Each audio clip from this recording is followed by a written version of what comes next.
Olá, amigos e seguidores do canal, bem-vindos. Sábado Lovecraft, hoje 22 de junho e Projeto Lovecraft 2.0.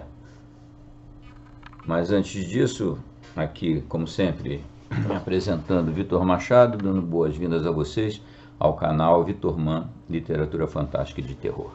Aqueles pedidos de sempre. Quem está passando por aqui, seguir o canal, marca sininho, todo mundo dá like logo de uma vez antes que esqueça, compartilhar e principalmente comentar. Mas muito bem, hoje então é final de semana, sábado, né? Então hoje nós temos que seguir nosso projeto Lovecraft 2.0. Ano passado passamos a carreira toda a obra do Lovecraft foi lida aqui, e agora nós estamos então tratando de contos compartilhados, Lovecraft e outros autores, ou de membros do Círculo Lovecraft, ou até, como é o caso de hoje, pessoas que contribuíram, mesmo não sendo membros do Círculo Lovecraft, contribuíram para a construção dessa mitologia. É exatamente o caso de hoje. O autor de hoje a gente já narrou antes. Narramos um habitante de Carcosa. Carcosa é uma cidade mítica que tem toda uma conexão com a saga do Rei de Amarelo, que nós narramos tudo aqui, do Rei de Amarelo. Fez bastante sucesso, eu recomendo que quem não leu, quem não ouviu, ouça. Rei de Amarelo do Chambers. E então uma das pedras fundamentais daquela mitologia amarela, por assim dizer, é justamente Carcosa, essa cidade onde rola a história anterior que a gente narrou aqui do Bierce. Uma história bem antiga, 1886, se não me engano. E hoje nós vamos por uma história que não tem conexão com a anterior, mas as duas vieram a convergir nessas mitologias posteriores, que é Raita, o Pastor. Raita, o Pastor é de 1891. Veio a influenciar a obra do Lovecraft bastante, justamente por isso que está aqui, mas quando foi escrita e publicada, o Lovecraft era recém-nascido, tinha meses de vida, 1891, né? Ela foi publicada inicialmente numa revista lá de São Francisco, nos Estados Unidos, uma revista mensal, um jornal mensal, ou semanal na realidade, weekly, que chamava-se Wave. E foi aí no número de janeiro que foi publicado pela primeira vez Raita, o Pastor. Qual é a importância? Assim como Carcosa veio ser pedra fundamental do mundo do Rei de Amarelo, e aí tem uma conexão de uma coisa com a outra. Raita, o Pastor, rola em torno do culto a Astur. E Astur seria, de alguma forma, o Rei de Amarelo. E Astur foi objeto, foi tratado, ele foi levado para o mito Cthulhu na forma de um Great Old One. Esse foi o formato. Vocês vão ver, para quem já conhece, para quem já é habitué do mundo do Rei de Amarelo, ou da própria mitologia Cthulhu, vocês têm a noção de que Astur é um desses deuses demônios. Mas na história, onde ele surge pela primeira vez e de onde foi aproveitado, foi sugado para dentro da mitologia amarela e Cthulhu, o Astur é uma divindade, no máximo, neutra, né? Ou se não for benévola. Ela não é um demônio, de forma alguma. O conto, inclusive, não está centrado na figura de Astur. Esse conto tem essa importância porque é a primeira vez que essa criatura, esse ser, essa entidade surge na literatura. Mas ela surge enquanto um deus neutro, ele está por lá, como cabe a um deus. Ele não intervém nos negócios humanos, ele não prejudica nem ajuda, ele está lá. Ele está lá. Como eu disse, o conto é de 1891, aí, muito tempo depois, como é que foi a passagem do Astur para a mitologia Cthulhu? Foi pelas mãos do August Derleth, num conto que nós narramos aqui, que vocês podem muito bem rever, que é para reconstruir toda essa genealogia aí, que é O Retorno de Astur, é de 1939. Como vocês sabem, o Derlet, ele inclusive é muito criticado por isso, ele tem aquela batida, até por conta da formação católica dele muito, assim, arraigada, né? Ele tem aquela visão de bem e mal muito marcada. Então ele acabou que transformou o Astor, ele deu uma roupagem, a leitura dele dessa figura, Astor, de um Great Old One. Nem foi o Lovecraft, como eu vi numa crônica que li um dia desse aí sobre esse conto. O cara fala que o Lovecraft não é o Lovecraft, é o Círculo Lovecraft, especificamente August Derleth, quem transformou essa divindade retratada no conto do Ambrose Bierce de hoje, naquele ser, aquele demônio, aquele deus demônio, aí vocês dão a definição que quiserem, que faz parte do panteão dos grandes antigos como Cthulhu e Shub-Niggurath e outros mais. Então tem toda essa história, portanto, você vê que é uma pedra fundamental do nosso painel aqui da obra do Lovecraft e seu círculo de amigos, né? Mas então, recapitulando, lá Lovecraft era recém-nascido, em 1891, 1886, o Bierce cria um habitante de Carcosa, fundamentando o mundo do Rei de Amarelo. Depois, 5 anos depois, em 1891, ele cria esse conto de hoje, Raita, o Pastor, publicado na tal revista Wave, lá em janeiro desse mesmo ano, foi publicado imediatamente depois de escrito. E depois, décadas depois, já no contexto de Lovecraft, de Círculo Lovecraft, já o Lovecraft morto, em 1939, já tinha 2 anos de falecido, o Derleth cria, ele dá esse entorno Cthulhu ao Astor. Então, é essa sequência. Vocês vão ver nitidamente, se lerem ou ouvirem todas essas narrativas que eu mencionei aqui, vocês vão ficar com essa ideia perfeita dessa evolução da figura. Desde os primórdios, lá em 1891 ou 86, se considerar Carcosa, até chegar no ambiente do mito Cthulhu.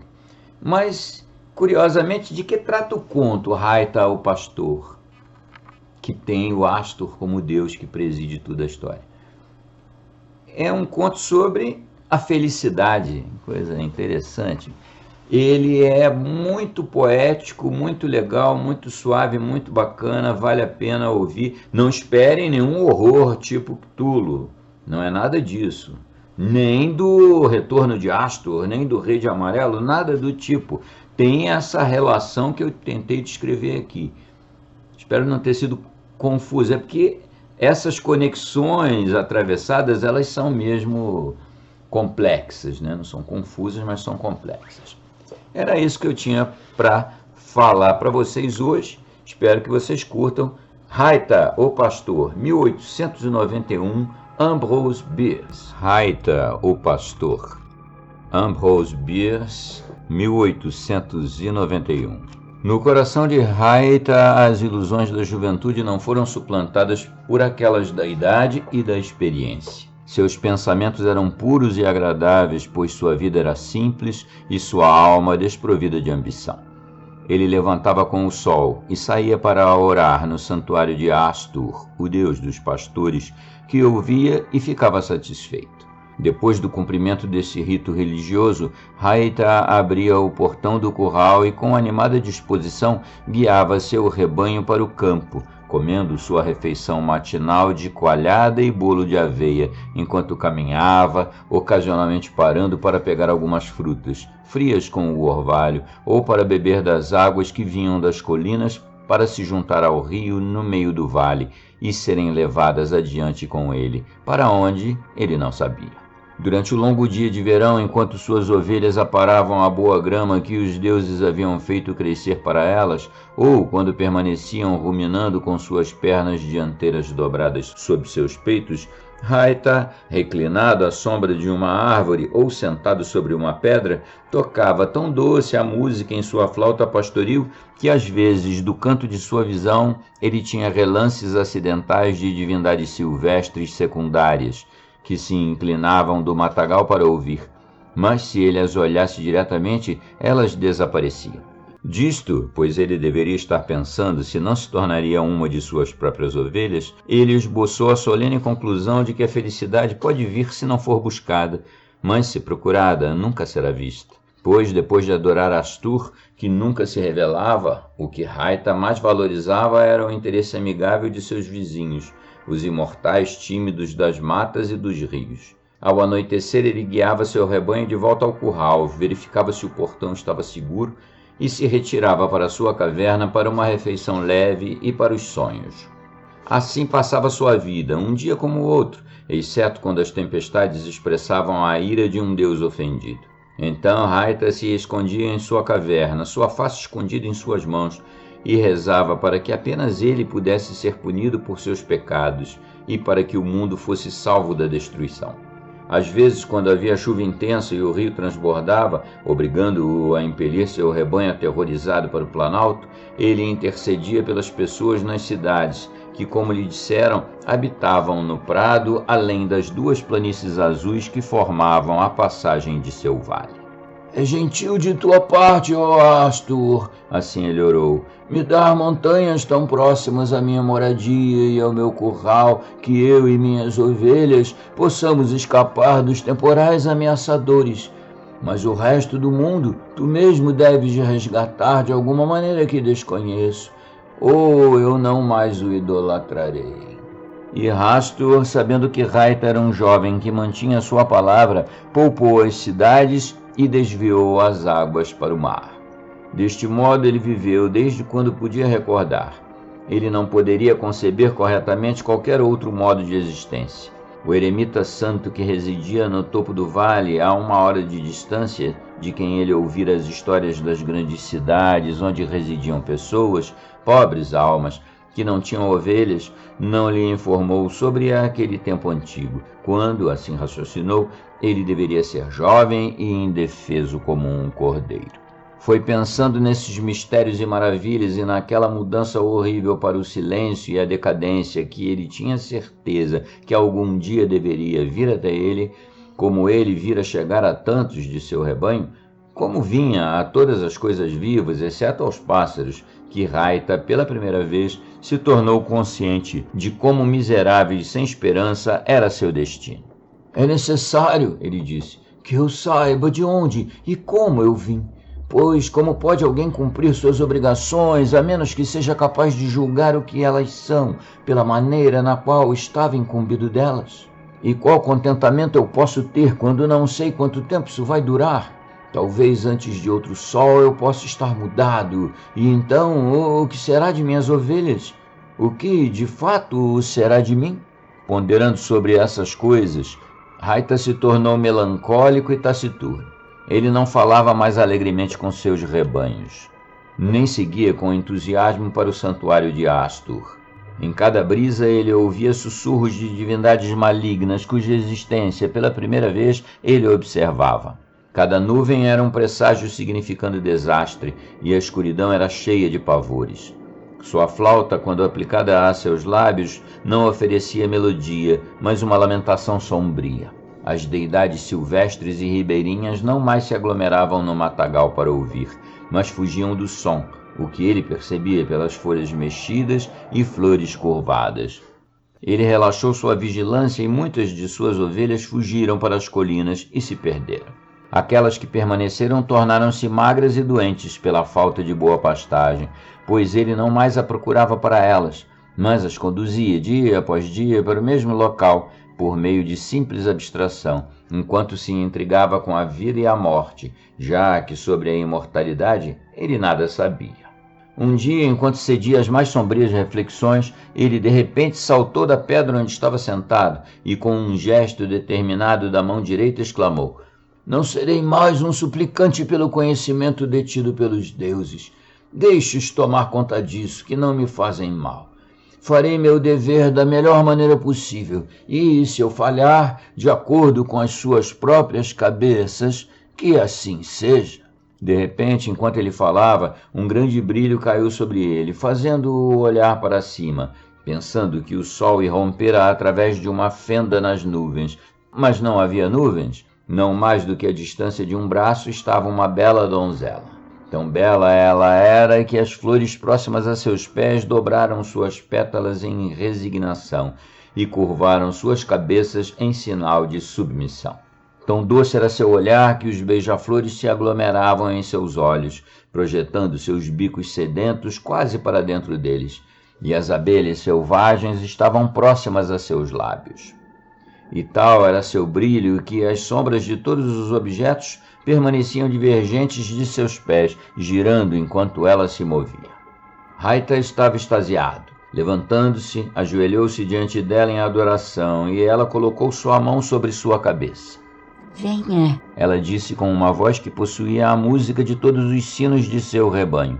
Venha, tu não deves adorar a mim, pois não sou deusa, mas se fores verdadeiro e obediente, eu estarei contigo. Raita agarrou sua mão e, balbuciando sua alegria e gratidão, levantou-se e de mãos dadas permaneceram e sorriram um para o outro. Ele a fitou com reverência e êxtase. Ele disse: suplico a ti, adorável donzela, me diga teu nome, e de onde e por que vieste? A isto ela colocou seu dedo de advertência sobre seu lábio e começou a se retirar.